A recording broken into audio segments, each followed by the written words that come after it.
آمار اعتیاد در BC و به قول معروف اووردوز بسیار بالا، زیاد، وحشتناک و نگران کننده هستش. آیا شما هم مثل ما برای نوجوانانمون نگران هستید؟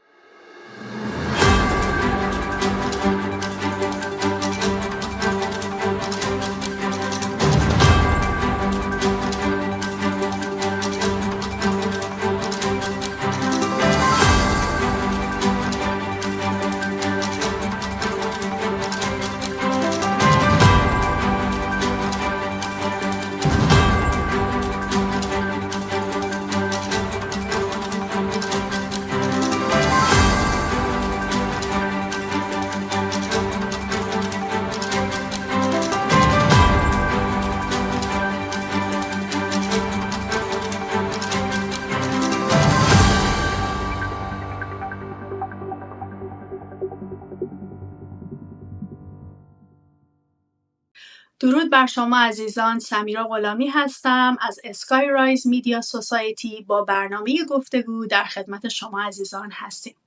صحبت برنامه امروز ما معضل اعتیاد هستش. اینکه این معضل چگونه نوجوانان ما، جوانان ما را در BC ممکنه که گرفتار کنه.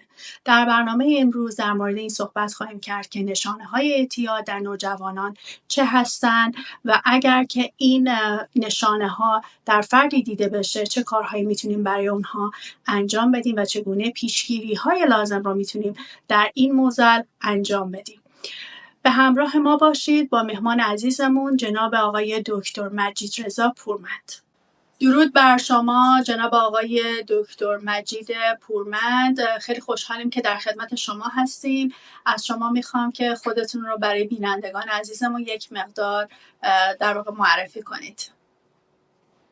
من سلام عرض میکنم خدمت شما و همه بینندگان عزیز. تشکر میکنم از این موقعیتی که به وجود اومد و تونستم در خدمت شما باشم. من دکتر مجید رضا در واقع پورمند هستم، متخصص قلب از دانشگاه تهران و دکترای طب طبیعی یا نچروپاتی از کالج نچروپاتی مدیسین در تورنتو هستم.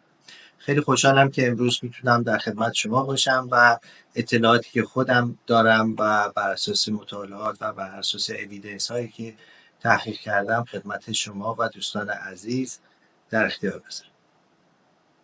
خیلی ممنونم آقای دکتر پورمند.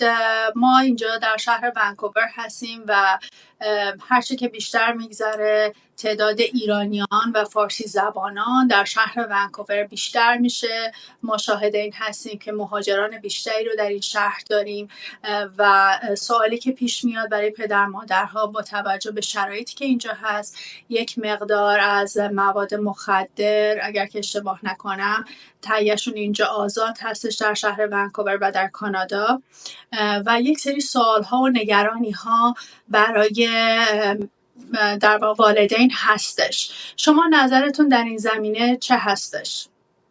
بله ممنونم. ببینید من یه چند تا تعریف رو بکنم که مثل هم در سیم پیج باشیم. یکی این که ما صحبتایی که اینجا میکنیم هیچ کامنت یا توصیه درمانی به هیچ کس نمی کنیم و بیشتر صحبتایی که میکنیم صحبتای علمی هست، اطلاعات علمی که در دیتابیس های کانادا و در اینترنت و مقالات پزشکی هست. اینا رو بیایم به زبان خیلی ساده و خلاصه بازگو میکنیم و هیچ توصیه درمانی به هیچ کسی در هیچ جای دنیا نمی. دومی که همونطور که شما فرمودید، ببینید مواد مخدر کلا ما یه سری مواد داریم که مواد اعتیاد آور بهش میگن. مواد مخدر یک دسته از مواد اعتیاد آورند. ما کلا 4 دسته مواد اعتیاد آور داریم که شامل دسته اولش همین مواد مخدره یا افیونه یا نارکوتیکه که شامل تریاک و هروئین و هر چی که از تریاک و هروئین درست بشه هست.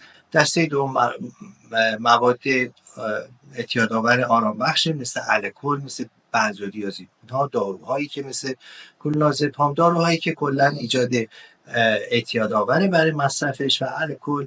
دسته سوم مواد اعتیادآوری که فرد رو های میکنه، فرد رو فعال میکنه و مثل هیجان آوره، مثل موادی مثل کوکائین یا آمفتامین یا شیشه. و دسته چهارم مواد که سرخوشی میده، مثل ارزم حضورتون مثل حشیش و مشتقات مثل حشیش و ماریجوانا که از همون تقریبا شبیه همه. و این دسته مواد اعتیاد آور. حالا همه اینا رو میگن اصطلاحاً میگن مواد مخدر. چیزی که اتفاقی که افتاده اینه که از سالها پیش اولین کشورهایی که اومدن ریوایز کردن و گفتن ما بریم این مواد از هم جدا کنیم. یه سری مواد هست که خب ایجاد وابستگی شدید و به اصطلاح اعتیاد شدید میده، اعتیادهای سنگین میده، که اونا مشتقات تریاک و هروئین، کوکائین، اینجور چیزاست. بیایم اینا رو جدا کنیم از موادی که اعتیاد کمتری میده. خب همونجور که میدونید مثلا سیگار و الکل خب سالهاست داره مصرف میشه، اینا جزو مواد اعتیاد آور، عوارض داره، خطر داره. و بعد دیدن که در کشورهایی مثل هلند و مثل پرتغال که اولین کشورهایی بودن که اومدن اجازه دادن ماریجوانا رو که حالا هم به نام حشیش، گرز، وید، همه این نام‌های مختلف میشناسن، اومدن اینا آزادش نکردن، اومدن قانونمند کردن. یعنی گفتن اگه میخواید استفاده کنید بیاید تحت پوشش یه قانونی بذاریم استفاده بشه. چند هدف دارن از این کار. یکی این که اولا مشخص بشه کی مجاز استفاده کنه، کی مجاز نیست استفاده کنه. برای همین یه شرط سنی گذاشتن عین سیگار، عین الکل، که بالای مثلا 18 سال یا بعضی کشورها 19 سال شما اینو از این سن به بالا میتونه استفاده کنه. و بعد اومدن قانونمندش کردن که دست واسطه ها و قاچاقچی ها رو از این وسط حذف کنن، هم به دلیل اینکه یک گردش مالی وحشتناکی داشت و یه سودآوری زیاد باعث میشد که این کار باعث تشویق مصرف بشه در جامعه. حالا من صحبت میکنم بعضی معتقدن که آزاد بودنش باعثه یا قانونمند شدنش باعث تشویق مصرف میشه. و بعد باعث شد که مواد ناخالص، مواد دیگه‌ای که به نام این مواد میدن و فرد ممکنه مثلا اعتیادهای شدیدتر و قوی‌تری پیدا کنه، اینجوری بتونن کنترلش کنن. بفرمایید، من در خدمتتونم. این یه مقدمه‌ای بود من گفتم اگه بریم مرحله بعد. خیلی عالی آقای دکتر، خیلی زیبا اینها رو قسمت بندی کردیم. من مطمئنم که برای عزیزان خیلی این اطلاعات سودمند هست، چون وقتی صحبت از اعتیاد میشه یه سردرگمی همیشه هست. ممنون از این دسته‌بندی که کردیم و بسیار مفید. آقای دکتر، آیا آمار خاصی در مورد اعتیاد در دسترس هستش که امروزه چه فرقی کرده با توجه به قدیم؟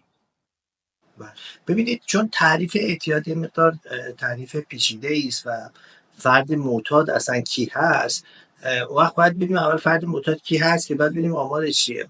ببینید فرد معتاد کلا شما وقتی به کسی میتونی بگی به یه چیزی معتاد شده که اگر اون فرد به اون چیز بهش نرسید علائم محرومیت یا خماری درش ایجاد بشه. این علائم محرومیت یا خماری بسته به اون مواد مصرفی فرق میکنه. مثلا یک کسی که اعتیاد به سیگار داره یا اعتیاد به الکل داره یا اعتیاد به هروئین داره یا اعتیاد کوکائین داره، علائم به اصطلاح خماریش متفاوته یا نسخش در چیزی که در مورد ماریجوانا استفاده میکنن متفاوته. بعضی بیقرار میشن، در مورد تریاک بدن درد میگیره، سرد میشه، گرم میشه، خلقش تغییر میکنه، چرت میزنه، گاهی موقع ها ممکنه حوادث گوارشی ایجاد بشه. حالا فردی که معتاد یعنی این که اون فرد مصرف کرده و به جایی رسیده که اگر استفاده نکنین علائم درش ایجاد میشه. اگه این علائم درش ایجاد نشه، این که مصرف کرده، حالا چون 10 بارم مصرف کرده، دلیل برای اعتیادش نمیشه. این میخواستم بگم فرق آدم معتاد با آدم غیر معتاد چیه. چون آدم معتاد اون نیست که از نظر فیزیکی بدنش جواب میده. حالا یه سری تعریف هست که از نظر روحی روانی ممکنه فرد معتاد باشه، مثلا اعتیاد به اینترنت، اعتیاد به موبایل. خب این آدم صبح برمی‌داره موبایلش نگاه میکنه و اون عوارض جسمانی آنچنانی رو نداره، بیشتر روحی روانی است. ولی در مورد موادی که مخدری که وابستگی شدید ایجاد میکنه در بدن تغییرات فیزیولوژیک ایجاد میکنه، این واقعا فرد حالش بد میشه، حال فیزیکیش بد میشه، ضربانش تغییر میکنه، تاریخ پیدا میکنه، خلقش تغییر میکنه، سطح هوشیاریش تغییر میکنه. حالا چیزی که آماری که از حدود 250 میلیون کلا معتاد در تمام دنیا هست، آماری که در کانادا هست خب خیلی آمار نمیشه گفت دقیق، ولی یه چیزی استیمیتی که میشه یه چیزی نزدیک به 20% حدودا، یعنی یه چیز نزدیک 5-6 میلیون آمار اعتیاد سنگین نیست، آمار به اصطلاح اختلالات رفتاری است که ناشی از یک مواد به اصطلاح مصرفی باشه. حالا این میتونه الکل باشه، میتونه سیگار باشه، میتونه ماریجوانا باشه، میتونه کوکائین باشه، میتونه ارزم حضورتون که مواد شدیدتر مثل فنتانیل یا داروهایی که الان جدیدن اومده که دیگه اونا فکر نمی‌کنم صحبت ما باشه و بهش میگن زامبی و ایجاد اینا داروهای ضد به اصطلاح مسکن حیوانی است که مصرف میشه و فرد با تجربه خودش یه علائم خیلی عجیب غریب پیدا میکنه که اصطلاحاً بهش میگن زامبی. ولی منظورم این که اینا دیگه خیلی مصرف زیادی خوشبختانه نداره، ولی خب اعتیادهای خیلی شدید و خطرناکی داره. متاسفانه. خب سوالی که اینجا هستش بیشتر در مورد نوجوانان هستش و نوجوانانی که پا به عرصه جوانی میذارن، خانواده ها میان وارد این کشور جدید میشن، حالا اونایی که نیو ایمیگرانت هستن و چه بسا اونهایی که قدیمی تر هستن، همیشه نگرانیشون از این هستش که جوانانشون چگونه دسترسی به این مواد مخدر دارن، چگونه میتونن اینها رو تهیه کنن. همونجور که شما فرمودین بعضی از این موادها کمتر ازشون استفاده میشه، بعضیاشون خب در دسترس بیشتر هستن و علائم اعتیاد در واقع میشه گفت همونطور که شما فرمودین افرادی معتاد هستن که اون وابستگی بیشتر فیزیکیشون در بدنشون این تقاضا و درخواست رو از اینها میکنه و در شرایط بد فیزیولوژی اونها رو قرار میده که این افراد نیاز دارن که استفاده بکنن. حالا سوالی که از شما دارم این هستش که آقای دکتر چگونه میتونیم این علائم رو، نشونه ها رو در نوجوانان تشخیص بدیم و این فرض رو بذاریم که نوجوان ما معتاد هستش و احتیاج به کمک داره؟ نکته مهم و اساسی همین صحبت که شما می‌فرمایید. البته این صحبت یک بحث طولانی روانشناسی و جامعه شناسی می‌طلبه. من چیزای کلی که از نظر مقالات و اثبات شده هست میگم. یه نکته مهم اینه که یه باور غلطی هست که فکر میکنن که یه افرادی مستعد معتاد شدنن، یعنی میگه بچه من مثلا چون اعتماد به نفسش کمه یا اعتماد به نفسش زیاده یا چون نمیدونم گوشه‌گیره، چون تحت تاثیر قرار میگیره، اینا مثلا ممکنه این بچه یا نوجوان مستعد باشه که اعتیاد پیدا کنه. چیزی که ثابت شده از نظر علمی اینه که 50% که نقش مهمی که در اعتیاد داره مشخص نیست. یعنی مشخص نیست چرا یه نفری 3 بار یه چیزی رو میکشه، یه نفر معتاد میشه، یه نفر نمیشه. مثلا در مورد مواد مشتق از تریاک، مثلا از هر 10 نفری که استفاده میکنن، حالا یک بار 2 بار 3 بار، اینا یه نفرشون 2 نفرشون معتاد میشن. ولی در مورد کوکائین مثلا که از 3 نفر که استفاده میکنن یه نفر اعتیاد پیدا میکنه. برای همین یه ذهنیت این نباید باشه که اگر یک دفعه 2 دفعه استفاده از یک موادی حتما مساوی است با اعتیاد، یا این ذهنیت باشه. بله خب مشخص شده در افرادی که به اصطلاح انرژی زیاد دارن، در افرادی که بچه‌هایی که نوجوانانی که نترسن، اهل تجربه همه چی هستن، یا از اون ور قضیه بیماری‌های افسردگی دارن، یا ارزم حضورتون که یا بیماری‌های روحی روانی به هر شکل دارن، اینها در مصرف این مواد ممکنه احتمال دوباره مصرف کردنشون و وابسته شدنشون بیشتر بشه از افراد عادی.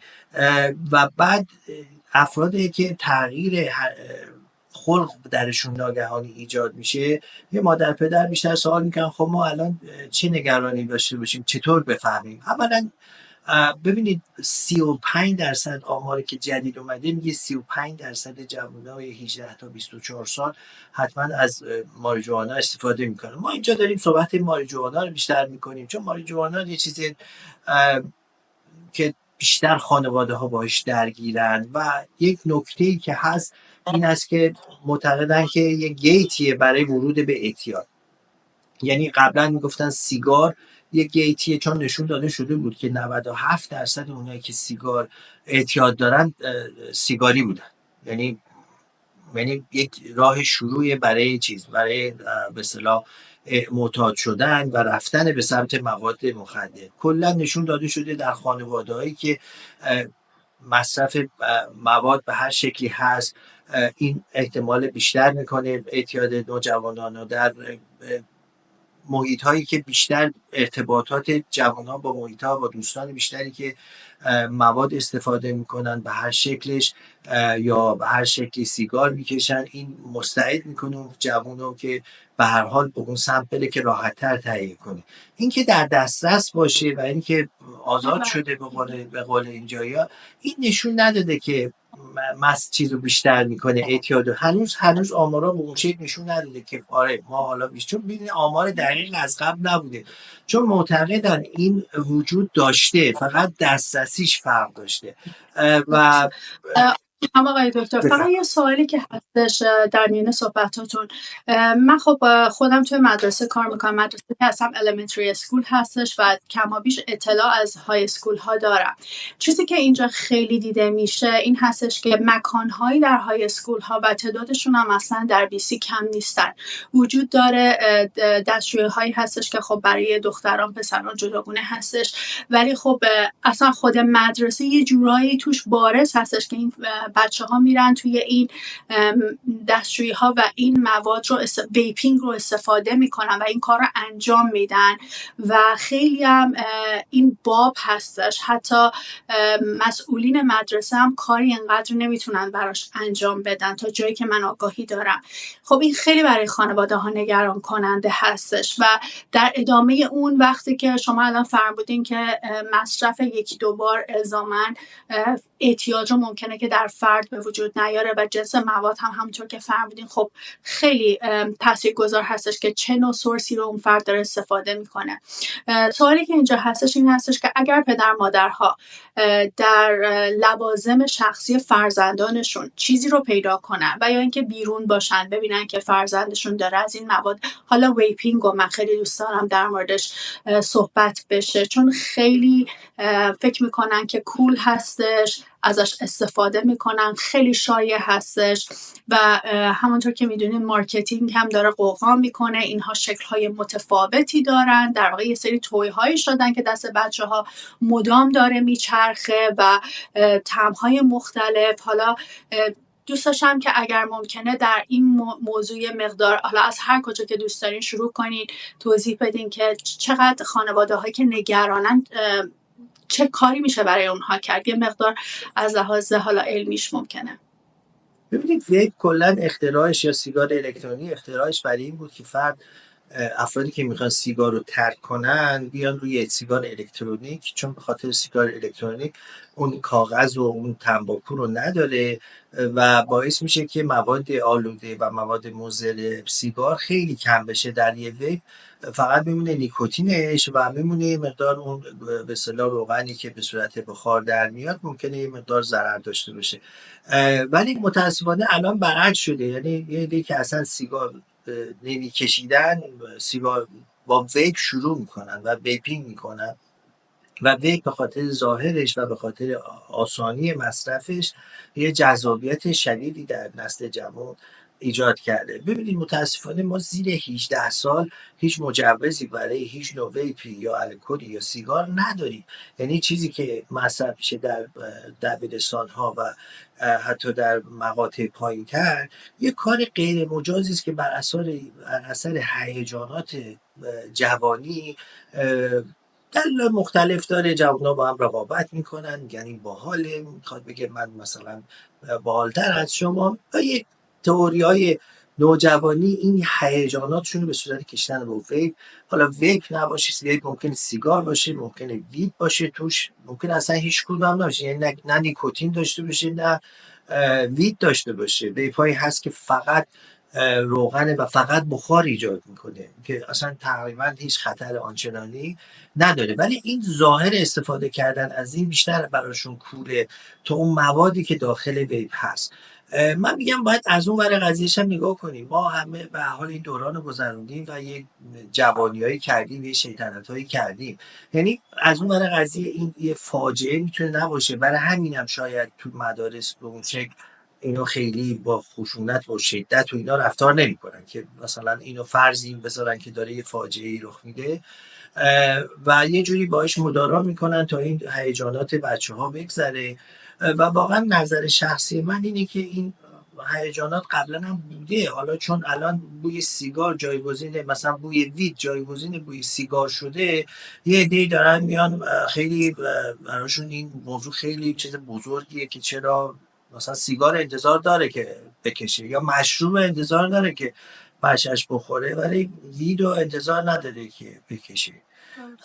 من فکر کنم یه مقدار از نظر پزشکیش بخوایم بگیم شاید اون وید گهگاهی شاید عوارضش در حد همون سیگار یا همون الکل شاید هم کمتر باشه، ولی خب از نظر بعد روحی روانیش برای پدر مادرها خیلی سخت‌تره قبول این موضوع. چیزی خیلی که من سخت‌تر میخوام هست. بله بله. باز میخوام میونه کردم. ببینید من فکر میکنم یه دلیلش عدم آگاهی باشه. خب پدر مادرها در جنریشن خودشون بیشتر با الکل و سیگار و اینجور چیزها و مواد اعتیادآور مستمد بیشتر آشنا هستن و هر روزه چیزهای جدیدی داره به بازار میاد. پدر مادری که اینجا نیو ایمیگرنت هستن و دنبال کار و زندگی هستن و میخوان یه زندگی رو از دوباره بسازن، خب شاید خیلی وقت کمتر داشته باشن که توی اجتماع به اینها برسن و اینها رو به خوبی بشناسن. و یکی از دلایل این که ما این برنامه رو داریم و از متخصصان و دکترای برجسته مثل شما تقاضا میکنیم که تشریف بیارین این هستش که این آگاهی رو به خانواده ها بدید و کم میتونه اینها کمک کننده باشه. همونجور که شما فرمودید ما توصیه های پزشکی شما ندارید و ما هم این رو نمیخوایم پروموت بکنیم، ولی آگاهی خیلی به خانواده ها میتونه کمک بکنه. همینقدر که شما فرمودین دوره ها رو ما گذروندیم و حالا پیدا کردن یک کدوم از این ویپینگ ها میتونه آخر دنیا نباشه، چون ما اینجا مواجه هستیم با خانواده هایی که ترس تمام وجودشون رو فرا میگیره و میگن که ما مهاجرت کردیم برای چی؟ الان اومدیم اینجا بچه های ما معتاد شدن، فردا معلوم نیست سر از کجا در بیارن و خیلی از این موضوع ها میترسن متاسفانه. و خب خیلی خوبه که این آگاهی رسونی ها به اینها بشه که بدونن که کجای کار هستن و واقعا چه موقعی باید خیلی بترسن و چه موقعهایی خب بهتره که حواسشون بیشتر جمع باشه که ببینه جوونشون به چه سمت و سوی میره.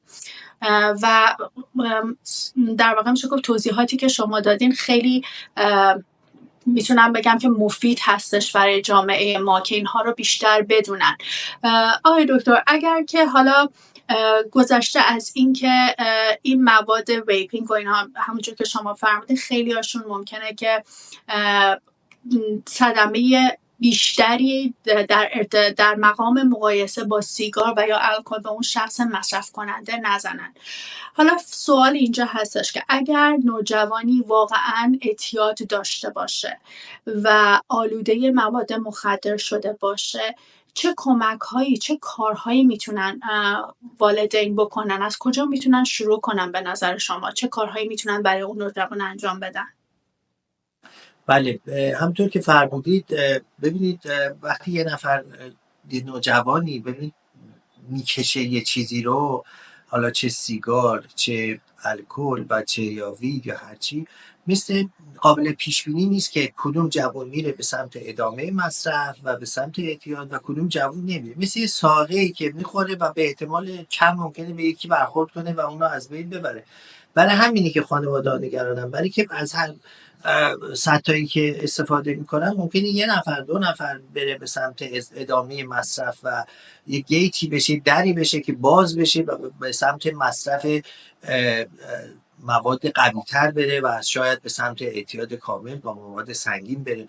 ولی قابل پیش بینی نیست کدوم نوجوان میشه. خب بله اگه از نظر خانوادگی مشکلات روحی روانی ساپورت کمتری داشته باشه، مشاوره کمتری داشته باشه، خب احتمالش بیشتره که به اون سمت بره. و برای همین توصیه میشه که ارتباطات خانوادگی قوی بین حالا هر کسی که بچه باش زندگی میکنه، این اصل اوله و اون صحبت هایی که خانواده با بچه میکنن بدون رو درواسی راجع به همه چی با بچه ها صحبت کنن.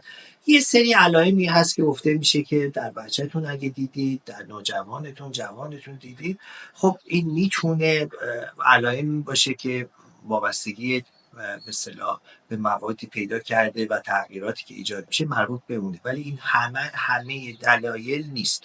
مثلا چیزایی که خیلی صحبت میشه اینه که بچه‌ای که دوست داره خیلی تنها باشه، یا بچه‌ای که علایق قبلیش مثلا ورزش بوده، اهل بسکتبال بوده، اهل والیبال بوده، اهل یه چیزی بوده که به صورت روزانه استفاده که حالا دیگه دوست نداره، نمیره، ادامه نمیده، به خودش خیلی مراقبت از خودش رو خیلی رعایت نمیکنه. حمام مثلا هر روز میرفته، هر دوره حالا نمیره، یه هفته مثلا حموم نمیکنه، موهاش درست نمیرسه، حالش هی تغییر میکنه، یه لحظه خوبه یه لحظه انفجاری داد میزنه و قبلا اینجوری نبوده. یهو میبینی که چیز میکنه، از دوستاش خیلی تعریف میکنه و بعد روابط خانوادگیش مختل میشه، ارتباطات با خانوادهش، با خواهر برادرش، و دروغ زیاد میگه، ممکنه یه چیزای کارهای غیر معقول بکنه، اختلال حافظه ممکنه پیدا کنه. اینا محسوس در مصرف ماریجوانا اینا بیشتر دیده میشه. اختلال تمرکز داره، نمره‌هاش تغییر میکنه، میل به درس خوندنش ممکنه کم بشه. البته اینا همه چیزایی است که مادر پدر یا کسی که بچه رو نگه میداره متوجه تغییراتش میشه، یا معلم ها که بعد اگر اینها رو متوجه شدن در نه که یه بار دو بار، مثلا در عرض چند ماه دیدن که بچهشون کاملا داره تغییر میکنه، رفتارش یا پرفورمنسش یا فانکشنش همه چیش داره تغییر میکنه، یکی از علت ها میتونه این باشه، نه همه علت ها. که خب به هر حال با کانسلینگ ما اینجا الحمدلله مشاورای مدرسه خیلی میتونن کمک کنن، چون اینا دوره‌هاش دیدن، قشنگ میتونن جاهایی مثل شما مشاوره میتونن بگیرن از روانشناسا، روانپزشکا، فامیلی فیزیشین. اصلا ما اینجا به اصطلاح مشاور اعتیاد داریم که کاملا کارشون اینه، میتونن راهنمایی بدن.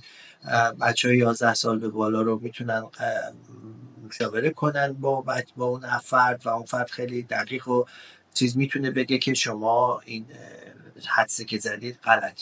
شماره تلفنی هست که 8 به اصطلاح 911 داریم و 811 داریم. 911 که برای اورژانس و 811 هر وقت که در کانادا هر چیزی ندونستی، یه سوال پزشکی دارید، مشاوره پزشکی دارید، خودکشی، اووردوز، هر چی که دیدید که مثلا میخواید راهنمایی بگیرید، شماره 811 شماره خیلی خوبی است که خیلی علمی دقیق پزشک یا پرستار به شما پاسخ میگه. البته هاتلاین های متعددی هست برای به اصطلاح اووردوز، اپلیکیشن های متعددی هست که میتونید اونها رو دانلود کنید، روش تلفن های ضروری، علائم اعتیاد، موادی که اصلا شکل مواد، عکس داره از مواد مختلف چه شکلیه، تمام اینا رو تو اپا توضیح داده شده، تو ویپا چه مدلایی داره و اینا رو میتونید از اونجاها استفاده کنید و کمک کنید. خیلی ممنون آقای دکتر. اشاره کردین به اووردوز. متاسفانه چیزی که خیلی ما داریم به کرات میبینیم اتفاق افتادن اووردوز هستش که در بیسی هم کم نیستش. حالا در مناطق متفاوتی از بیسی میتونیم این رو حتی در خیابون ها هم ببینیم که افرادی که دچار اووردوز شدن. حالا ما واقعا نمیخوایم که خانواده ها نگرانی درشون به وجود بیاد، ولی صحبت سر ایژوکیشن هستش، صحبت سر یادگیری هستش. هرچی ما بیشتر بدونیم توانمند هستیم، حالا قرار نیست برای خودمون یا خانواده‌مون الزاما پیش بیاد، ولی اگه فردی اووردوز بکنه میتونیم که در واقع این مهارت رو داشته باشیم که جون اون فرد رو نجات بدیم. آقای دکتر یه مقدار در مورد اووردوز خواهش میکنم ابتدا توضیح بدین برای خانواده‌های عزیز که اووردوز چه زمانی اووردوز اصلا چه هستش و چه زمانی اتفاق میفته. بله، اووردوز یا مسمومیت از یه مواد اعتیادآور خب خیلی مسئله مهمیه. ببینید اووردوز یه سری از مواد اعتیادآور اووردوزشون کشنده نیست. مثلا در مورد ماریجوانا خیلی اووردوز کشنده ای نداره. ممکنه فرد پنیک کنه، ممکنه تپش قلب بگیره، چست پین بگیره، ضربانش تند بشه، ولی اون که بیهوش بشه بیفته نیست. ولی مواد دیگه مثل موادی که از مشتقات تریاک باشه مثل هروئین یا آمفتامین یا مثلا میخوام فنتانیل و موادی که بیشتر مصارف سنگین، اعتیادهای سنگین ایجاد میکنه، اینا اووردوزش خطرناکه و کشنده است. یه چیز آماری که نگاه میکنم یه چیز نزدیک 200 تا 250 نفر در ماه در لیسی از اووردوز میمیرن. خیلی آمار بالایی است و یه چیزی که به نظر من جنرال پابلیک باید باش بدونن، همونجور که باید سی پی آر و احیا رو تا حدودی بدونن، برخورد با یه آدم اووردوز باید بدونن این اتفاق ممکنه برای هر کسی، حالا توی محیط کارش، تو خیابون، توی مسافرت، هر جایی ممکنه پیش بیاد و یه اصول اولیه‌شو بدونه. میتونن دوره‌های آنلاین داره، خیلی دوره‌های کوتاهیه میتونن بگذرونن، چون برخورد با یه بیمار اووردوز خیلی چیز پیچیده نیست. یعنی اولا تشخیصش خیلی سخت نیست. اگه بدونی فرد اعتیاد داشته که خیلی راحته، فقط در مورد که ندونی اعتیاد داشته و ناگهانی اتفاق بیفته یه مقدار سخت میشه، که تو این دوره‌های کوتاه مدت خیلی راحت میتونید سرچ کنید دوره‌های به اصطلاح اووردوز رو آنلاین بگذرونید. میتونید از هر داروخانه محلتون یه پک اینجوری بهتون میده، یه همچین چیزیه توش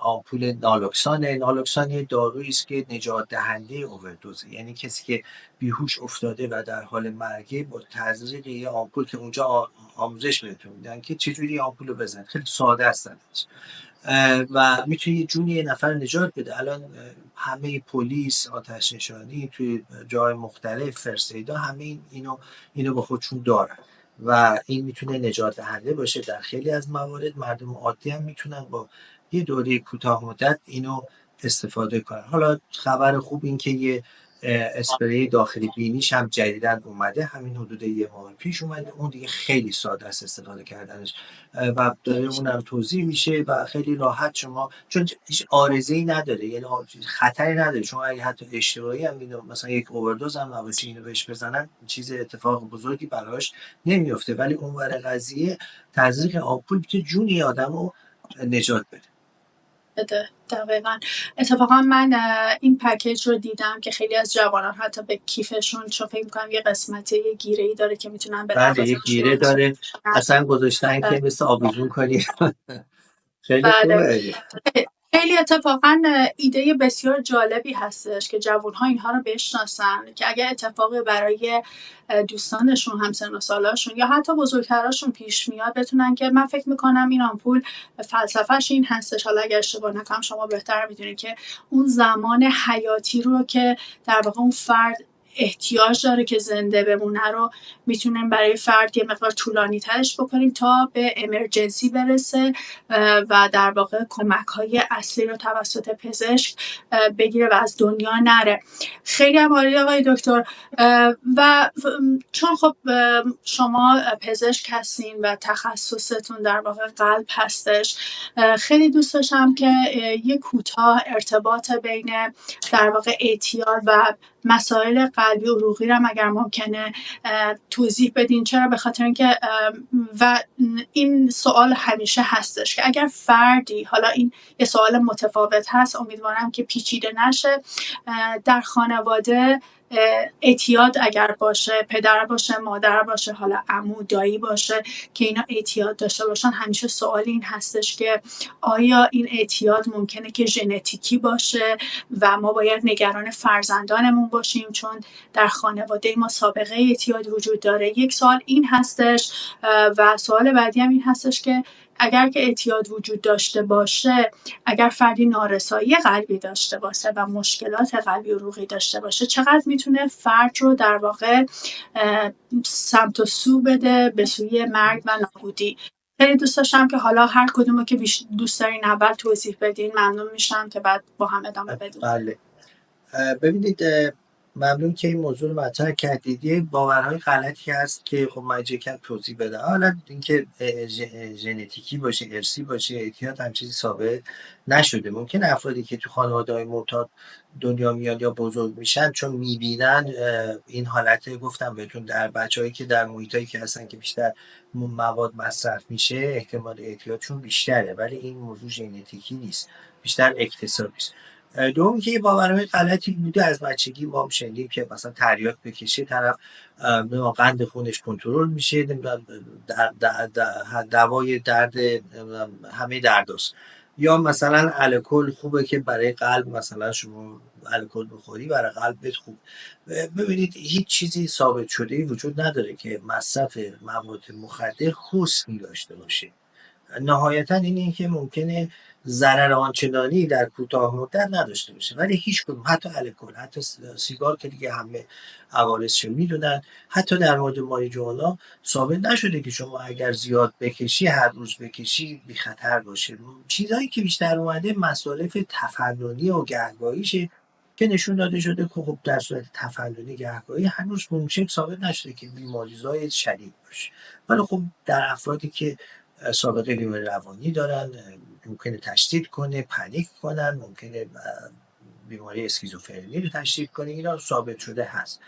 ولی کلا همه مواد ابیوز، تمام مواد بر سلامتی بدن من جمله سلامتی قلب مطمئنا در دراز مدت اثر داره. خب در مورد سیگار و کوکائین و اینا که اصلا ثابت شده از کوکائین اصلا مصرفش به صورت یک بار مصرف ممکنه فرد اگه مستعدش باشه برای فرد حمله قلبی ایجاد کنه، فوق العاده میتونه کشنده و خطرناک باشه مصرف کوکائین.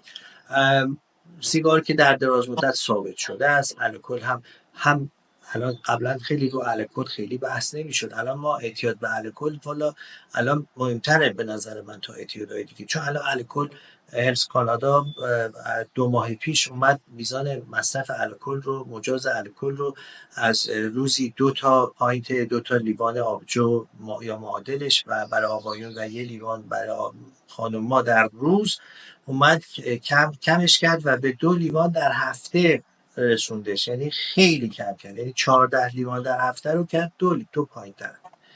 و الان مقالات جدید داره میاد که اصلا هیچ مقدار الکل سیف نیست، به صفر دارن میرسونن، چون نشون داد بیماری قلبی، آریتمی قلبی، نارسایی قلبی، این تو فیلد قلبیشه. حالا کبد هست، سرطان زاییش هست، هزار جور داستانهای دیگه هست مثل سیگار. برای همین این که بیایم بگیم آقا یه چیز موادی که مشخصه برای بدن سم، برای بدن ابیوز، این میتونه سودیاش بشه، یه جور توجیه مصرف اون ماده است و نباید، این علمی نیست این صحبت. درسته.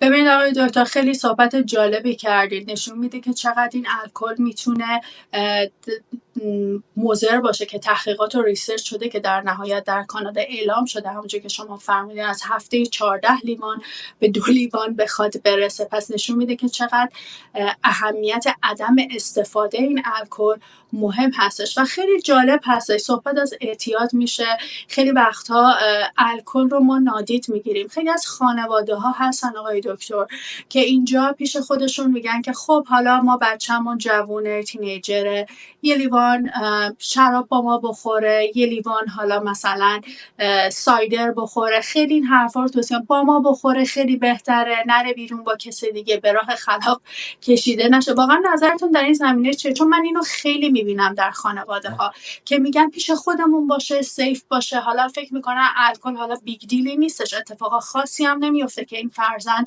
بخواد این رو در خانواده با افراد خانواده هر از گاهی استفاده بکنه.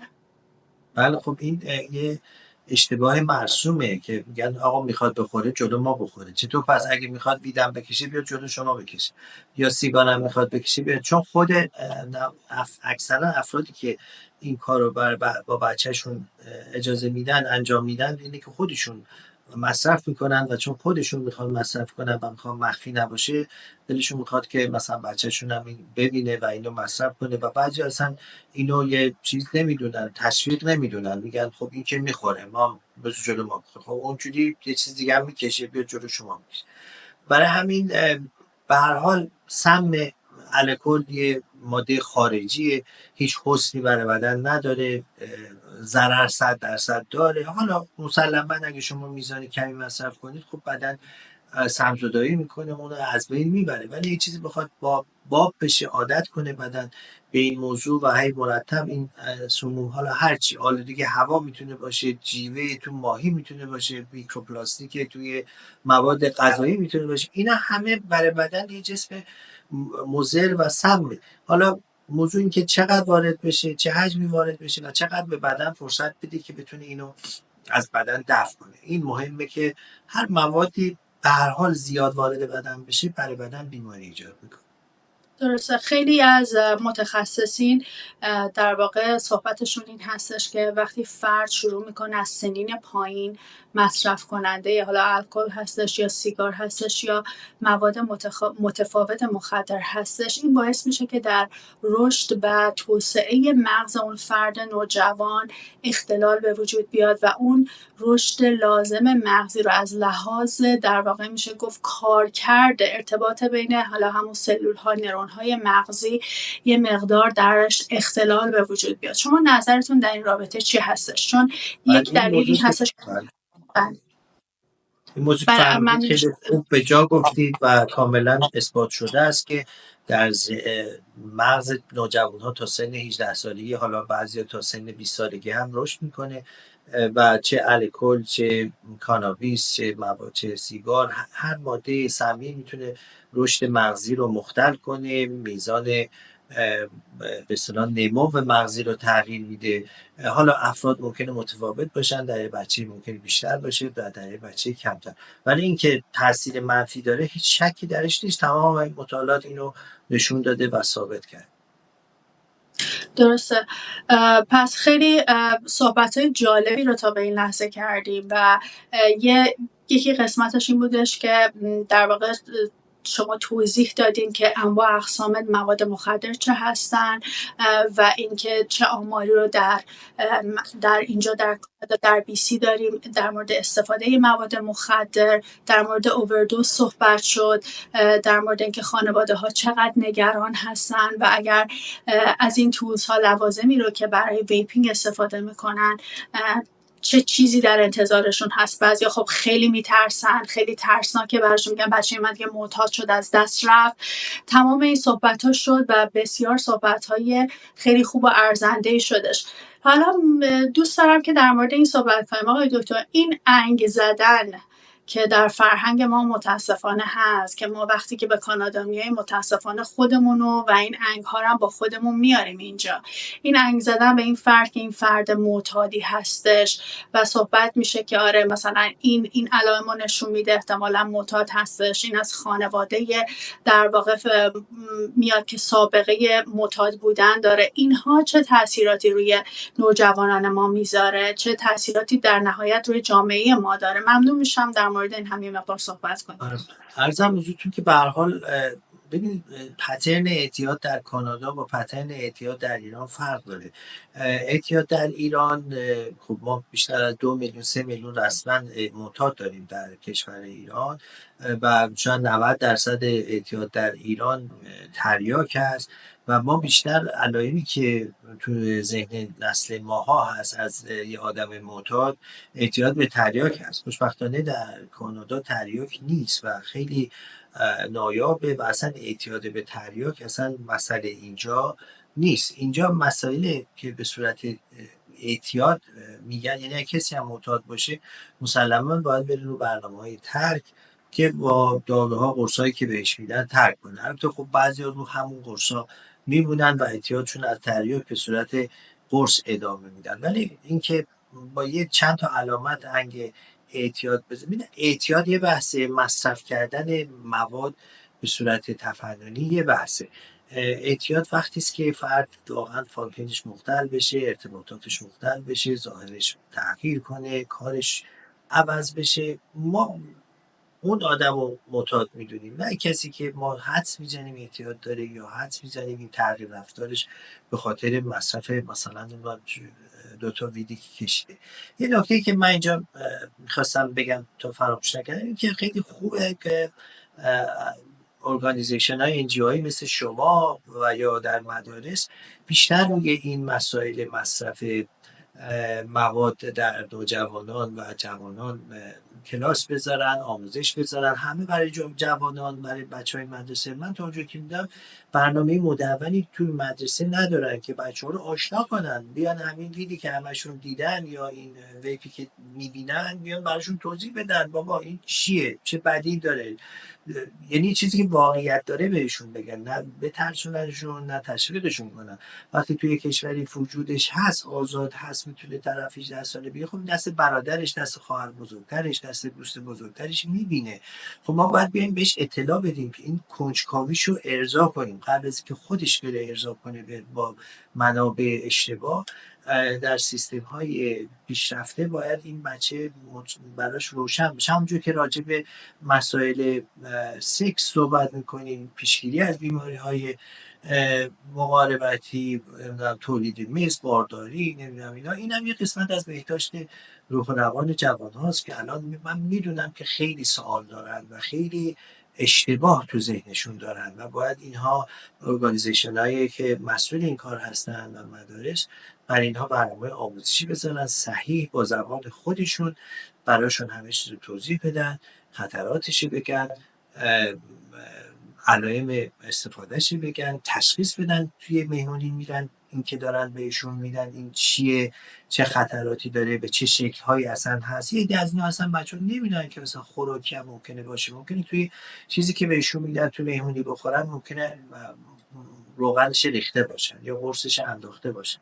برای همین بعد ماهایی که متولی به اصطلاح جامعه هستیم و چه از نظر آموزش یا شما که NGO هستی یا مدارس تشویق کنید که این کلاس ها برگزار. حتما.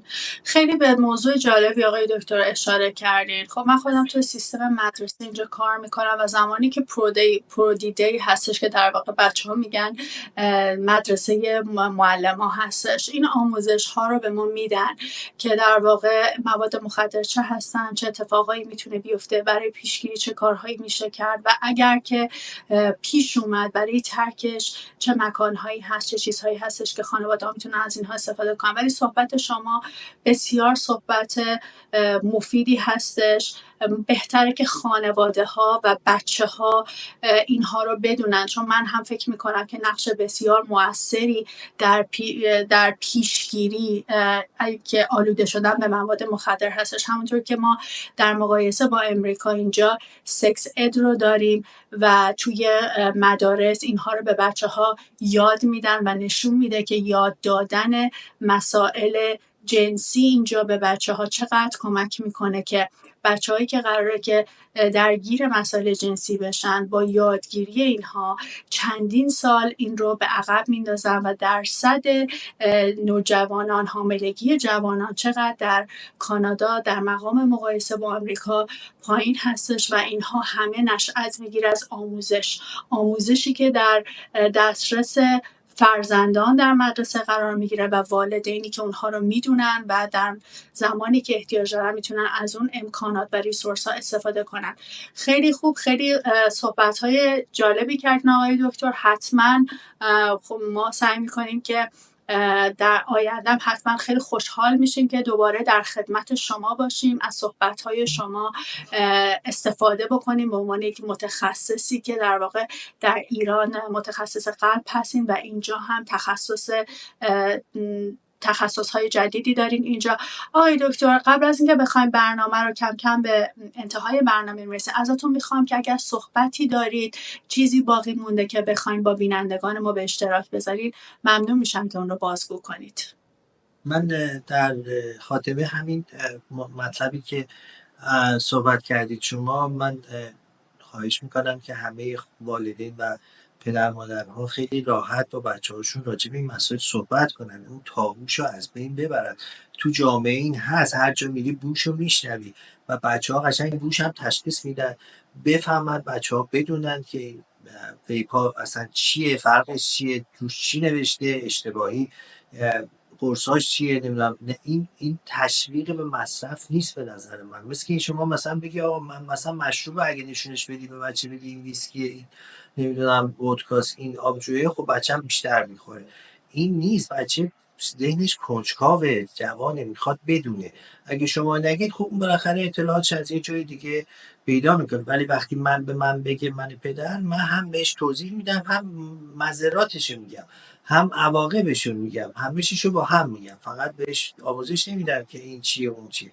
برای همین باید بیشتر روی آموزش صحبت کرد، آموزش پدر مادر، آموزش تو مدارس. و بچه ها رو باید در سن که حالا قرار نیست اینا در سن دبیرستان اصلا مواجهه داشته باشن، ولی اطلاعشو داشته باشن بهتر از این که اطلاع داشته باشن. حتی اووردوز و اطلاعاتی داشته باشن بهتره که. من خیلی ممنون. من فکر کنم برنامه خیلی مفید خواهد بود. حتما همینطوره. با وجود متخصصینی مثل شما هم برنامه ما رنگ و بوی خیلی خوبی میگیره آقای دکتر. خیلی متشکرم از وقتی که برای برنامه ما گذاشتین. حتما امیدوارم که در آینده شما رو باز هم در این برنامه داشته باشیم.